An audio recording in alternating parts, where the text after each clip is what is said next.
नमस्कार, आप देख रहे हैं न्यूज हाट। मैं हूं आपके साथ रितेश शर्मा। बिहार की राजधानी पटना में आज गुरुवार तड़के पुलिस एनकाउंटर हुआ है। ये एनकाउंटर पटना के बंटी यादव हत्याकांड के मुख्य आरोपी से जुड़ा है। मिली जानकारी के मुताबिक कुख्यात अपराधी रवीश उर्फ बसिया की पटना में पुलिस से मुठभेड़ हो गई। इस मुठभेड़ में रवीश उर्फ बसिया घायल हो गया। उसे इलाज के लिए पुलिस ने अस्पताल में भर्ती कराया है। आपको बता दें कि यह एनकाउंटर बुद्धा कॉलोनी थाना क्षेत्र में LNT से पूरब बांस घाट जाने वाले कच्चे रास्ते पर हुआ है। कुख्यात अपराधी रवीश उर्फ बसिया बंटी यादव की किडनैपिंग और मर्डर केस में मुख्य आरोपी था। पटना पुलिस काफी समय से उसकी तलाश में जुटी थी। पुलिस को गुप्त सूचना मिली कि रवीश पटना लौट आया है। इसी सूचना के आधार पर पुलिस की एक विशेष टीम ने इलाके में घेराबंदी की। पुलिस टीम जैसे ही उस इलाके में पहुंची, रवीश ने खुद को घिरा देख पुलिस पर फायरिंग शुरू कर दी। इसके बाद पुलिस ने भी जवाबी कार्रवाई की। फायरिंग के दौरान एक गोली कोतवाली थाने की सरकारी गाड़ी के बोनेट पर जा लगी। गनीमत ये रही कि गाड़ी में मौजूद कोतवाली थाना प्रभारी यानी SHO और अन्य पुलिसकर्मी इस हमले में बाल बाल बच गए। इसके बाद पुलिस टीम ने तुरंत मोर्चा संभाल लिया। पुलिस ने आत्मरक्षा में जवाबी कार्रवाई करते हुए गोलियां चलाई। पुलिस की एक गोली सीधे रवीश के दाहिने पैर में जा लगी, जिससे वो वहीं गिर पड़ा। पुलिस ने उसे तुरंत हिरासत में ले लिया और इलाज के लिए PMCH अस्पताल में भर्ती कराया गया है, जहां डॉक्टरों की देखरेख में उसका इलाज चल रहा है। मुठभेड़ के बाद घटनास्थल से एक देसी कट्टा और आरोपी की चप्पल बरामद की गई है। वैज्ञानिक साक्ष्य जुटाने के लिए FSL की टीम को भी मौके पर बुलाया गया। पुलिस बरामद हथियार की फोरेंसिक जांच कराएगी। मौके पर law and order ASP Krishna Murari Prasad, DIU, SIU और कोतवाली थाने की टीम मौजूद रही। पुलिस के वरिष्ठ अधिकारियों के मुताबिक आरोपी रवीश की हालत अस्थिर और खतरे से बाहर है। पटना पुलिस को बंटी यादव की किडनैपिंग और मर्डर केस में रवीश की बहुत लंबे समय से तलाश थी। अब रवीश की गिरफ्तारी हो गई है, तो जल्द ही बंटी यादव मामले में कुछ अन्य जानकारियां भी सामने आ सकती हैं। बता दें कि बंटी यादव की हत्या के बाद से रवीश लगातार फरार चल रहा था। उसकी गिरफ्तारी के लिए पुलिस कई दिनों से अलग अलग ठिकानों पर छापेमारी कर रही थी। रवीश पटना पुलिस के लिए एक बड़ा सिरदर्द बना हुआ था। उस पर पटना के कई अलग अलग थानों में लूट, रंगदारी और हत्या के प्रयास जैसे कई संगीन मामले पहले से दर्ज थे।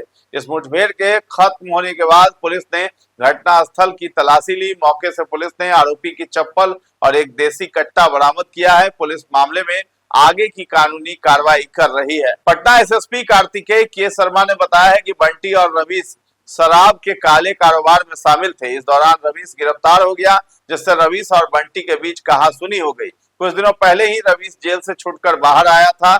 जेल से आते ही बंटी की हत्या की पटकथा लिखी और उसे पटना जंक्शन के पास से पहले अपने साथियों के साथ मिलकर अगवा किया और फिर हत्या कर डाला। SSP कार्तिकेय शर्मा ने आगे बताया है कि हत्याकांड के बाद से रवीश फरार चल रहा था। वो वैशाली जिले से नाव के सहारे पैसा लेने पटना आया था। पैसा लेकर नेपाल भागने के फिराक में था। इसी बीच पुलिस उसे गिरफ्तार करना चाह रही थी। पुलिस को देखते ही उसने गोलीबारी कर दी, जिसके बाद पुलिस को भी गोली चलानी पड़ गई।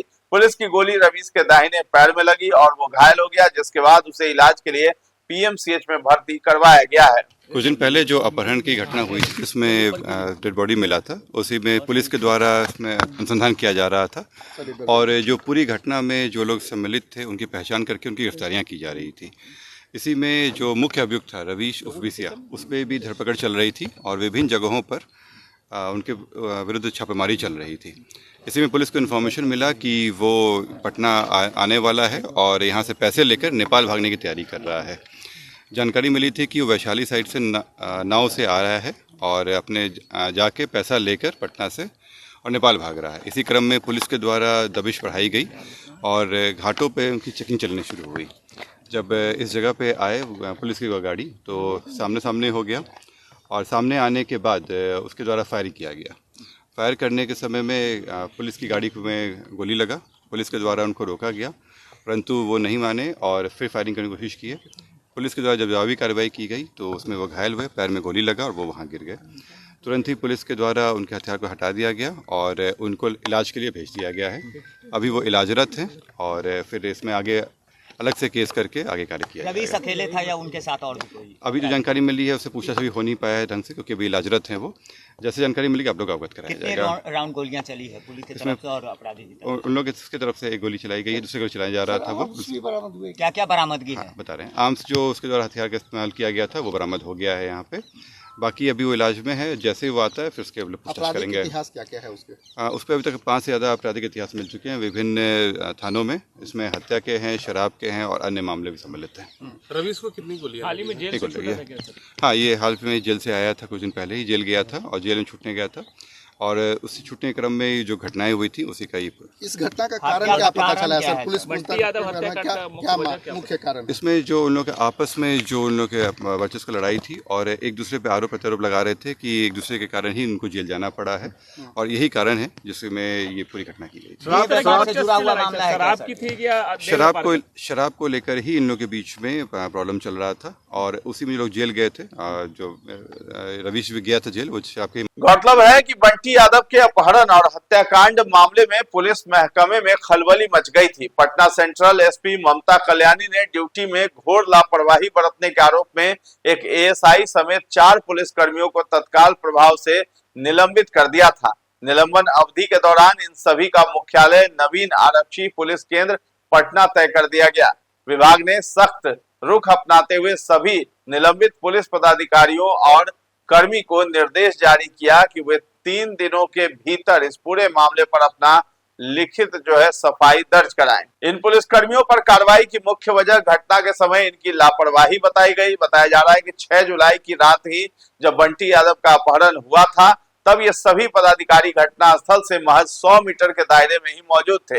ये सभी गश्ती दल और डायल 112 की ड्यूटी पर तैनात थे।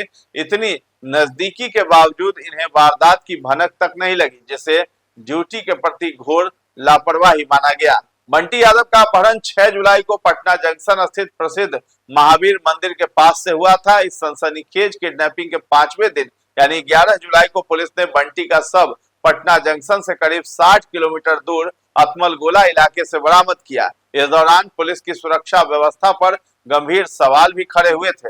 बरामदगी के वक्त बंटी यादव का शव बेहद क्षत विक्षत और खौफनाक स्थिति में था। हत्यारों ने उसका चेहरा बुरी तरह से कूच दिया था, जिससे आंख और नाक की पहचान करना भी नामुमकिन हो गया था। मृतक का बायां हाथ तो ठीक था, लेकिन दाहिने हाथ का मांस गायब था और सिर्फ हड्डी बची थी। पूरे शरीर पर चोट के काले निशान थे और बॉडी गलनी शुरू हो चुकी थी। अब ये पुलिस की जो कार्रवाई है, जिसमें बसिया जो है यानी कि बंटी यादव के किडनैपर और मेन मुख्य आरोपी रवीश, जिसका हाफ एनकाउंटर किया गया है, अब उसके बाद जो है और भी इस सिंडिकेट से जुड़े लोगों का खुलासा हो सकता है। तो पुलिस जो है उसे पीएमसीएच में भर्ती करवा दिया गया है पुलिस के द्वारा और अब उससे आगे की पूछताछ भी की जाएगी। तो फिलहाल इस खबर में इतना ही है। न्यूज़ हाट के साथ बने रहें और अभी तक हमारे चैनल को आपने सब्सक्राइब नहीं किया है तो जरूर कर लें। धन्यवाद।